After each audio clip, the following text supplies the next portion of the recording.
Hello there. Let's continue our conversation about Marcus Aurelius, the Meditations. And what I want to do today was go over section 18, which is a very long section. So I'm going to read the whole thing. It's a set of 9+1 principles, which I think are useful because some of them really embody Stoicism quite powerfully. And then we'll try to break them down. And I'll try to be as concise and focused as I can be. Section 18.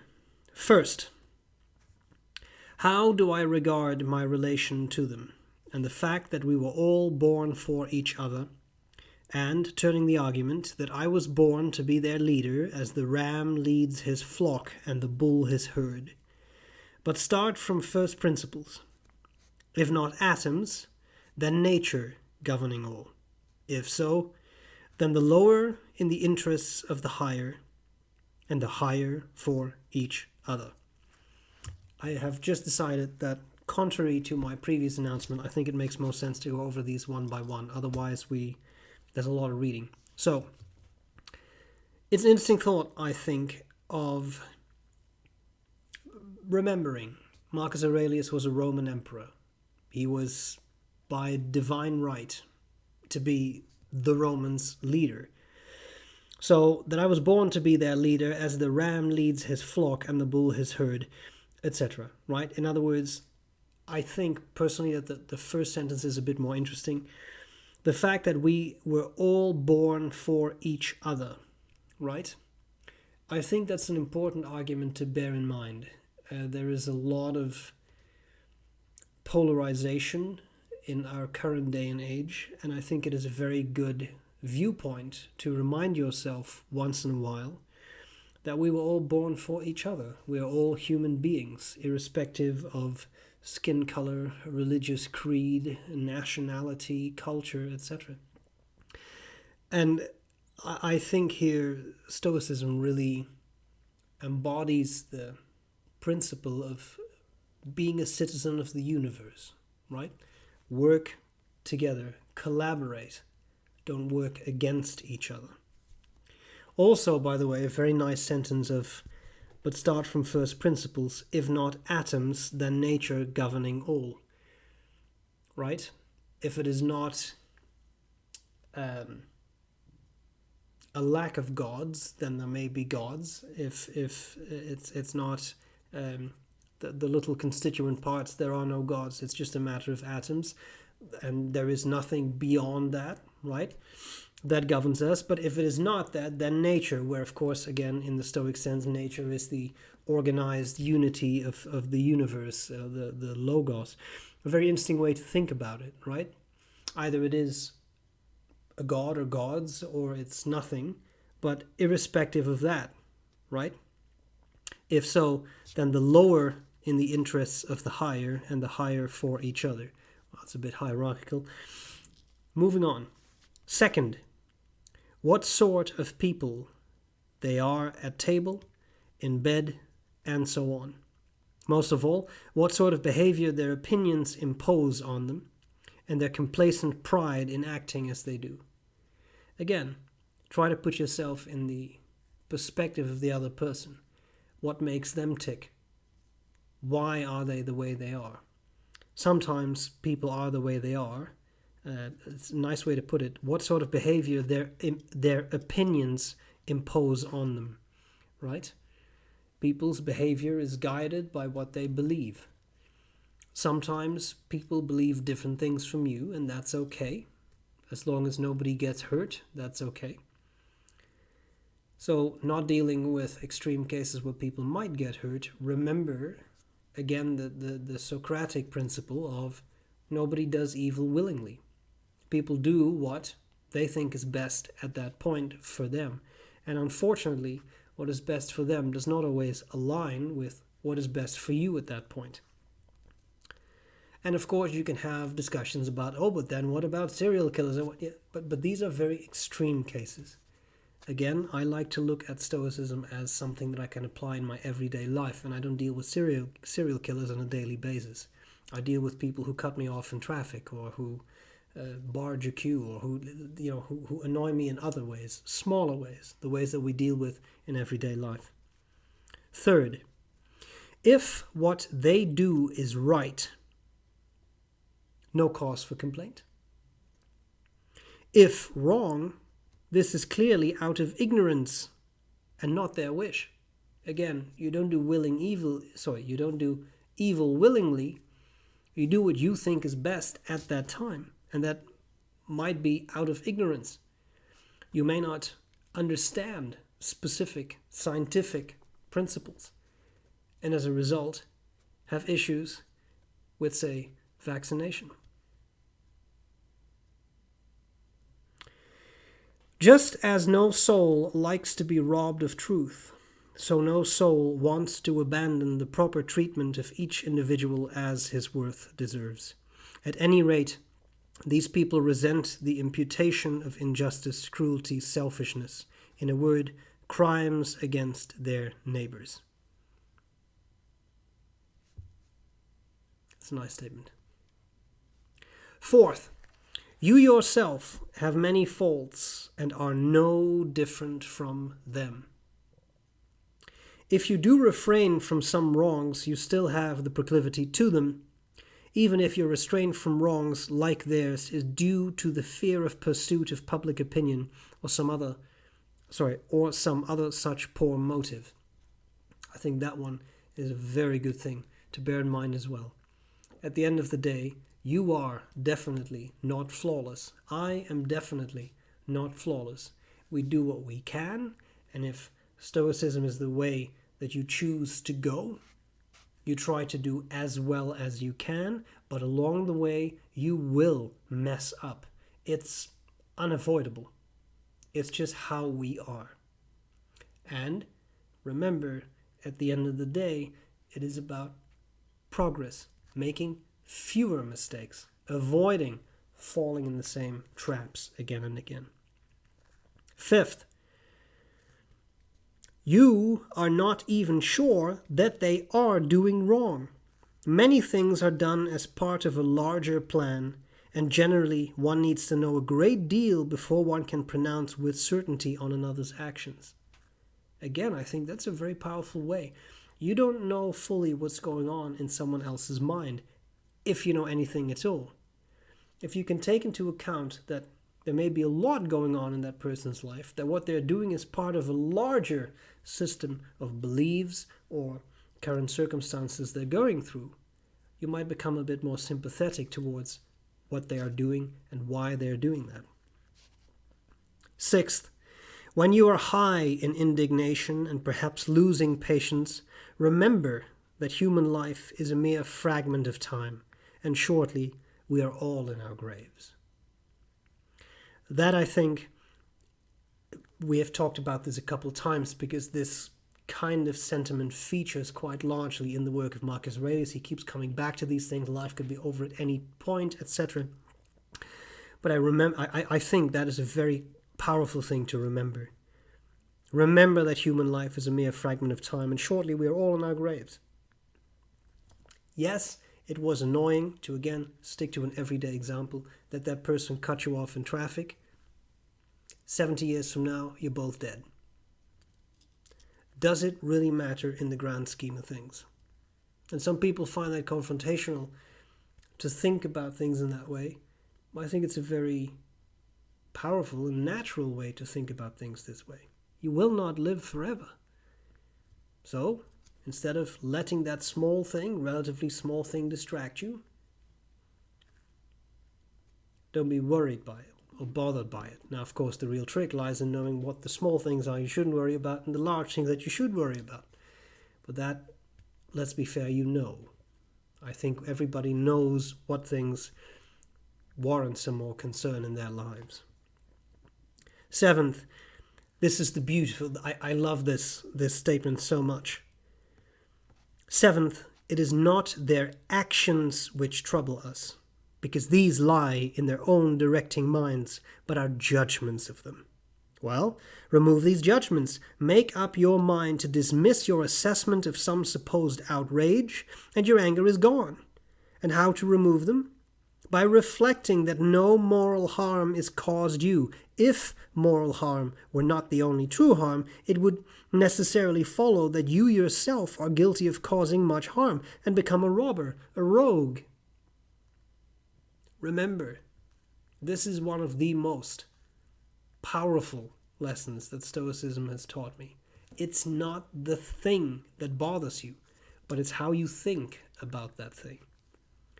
You can't always change the things happening to you, but you can always change the way you think about them. And once you master that as a technique, your life becomes so much easier. Because you can change the way you think, change the way you therefore feel. And that is an enormous relief. 8th, the greater grief comes from the consequent anger and pain rather than the original causes of your anger and pain. That one is very true. The thing is obnoxious and it happens to you.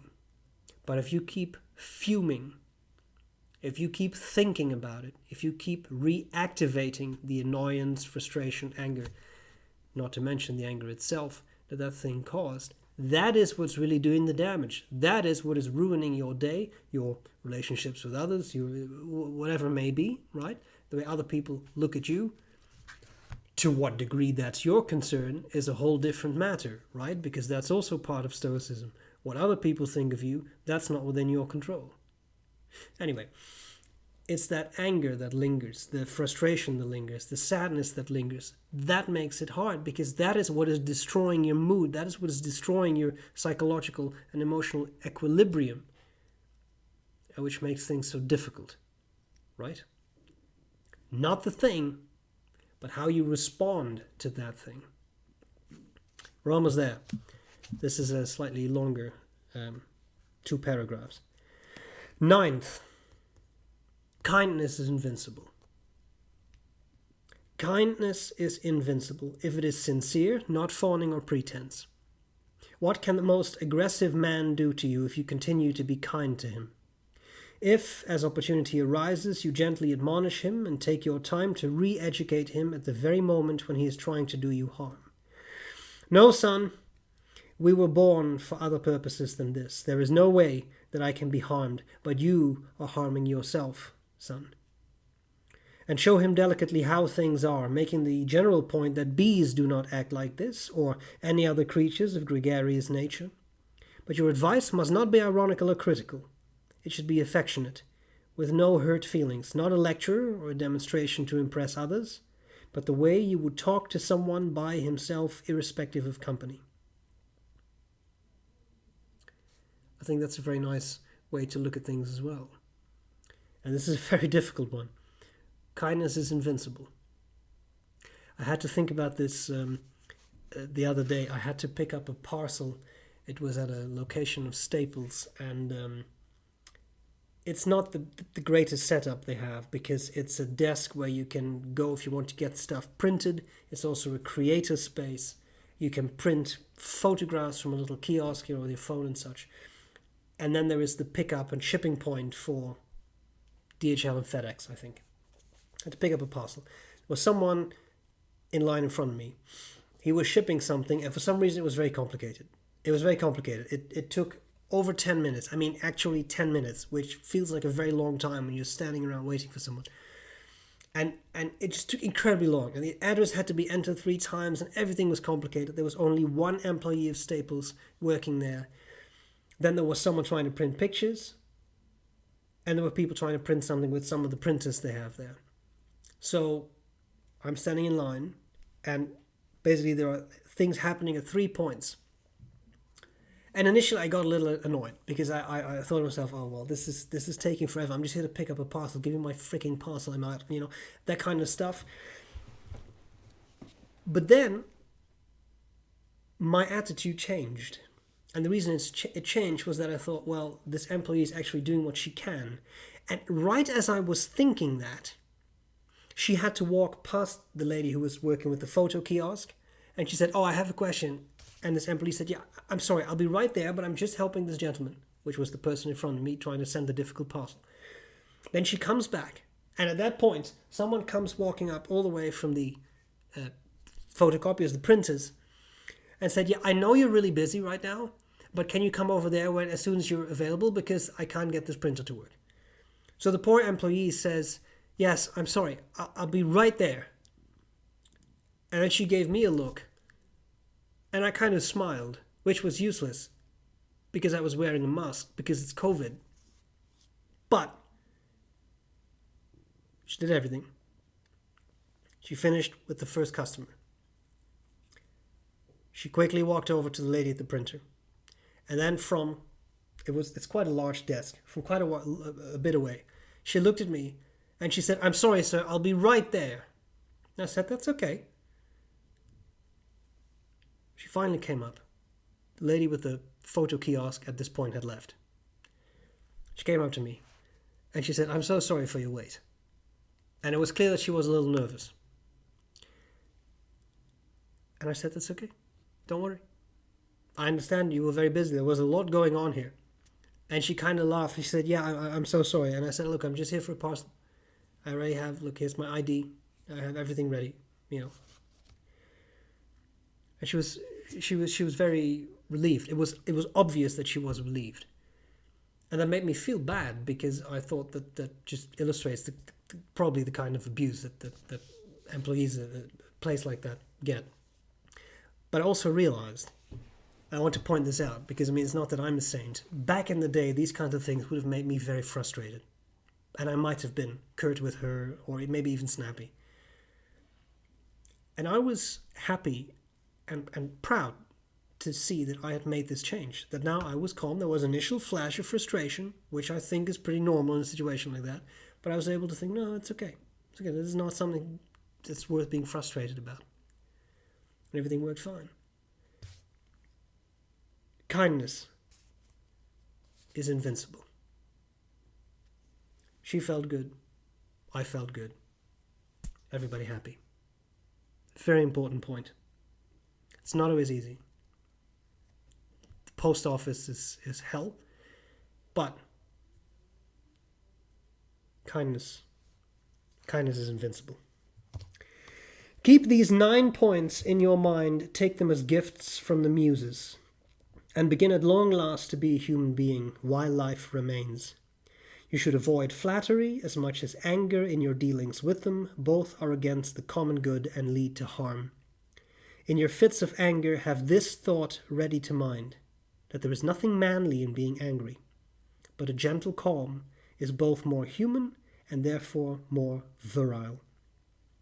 It is the gentle who have strength, sinew, and courage, not the indignant and complaining. The closer to control of emotion, the closer to power. Anger is as much a sign of weakness as is pain. Both have been wounded and have surrendered.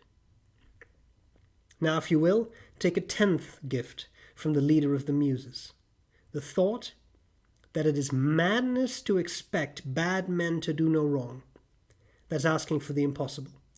But it is cruel tyranny to allow them such behavior to others while demanding that they do no wrong to you. It's a beautiful way to end. Don't expect crazy people to do things that are not crazy. Right? We've talked about that before. It's a mistake and a reasoning error to expect that someone that you know is, I say this as politely as I can, but people who are weird, strange, you know exactly what I mean, people who are difficult to interact with, why would you expect them to not be strange, weird, or difficult to interact with? That's kind of silly. You know they're like that. And then don't be surprised if they act weirdly or unkindly. You know that way, right? These 10 rules, a lot of them kind of fit in together, I think are a wonderful guide on how to live, how to maintain that mental, emotional equilibrium, to keep the even keel in your emotions, so that you can sail through life more smoothly. I hope this was useful, and I'll gladly see you later. Bye bye.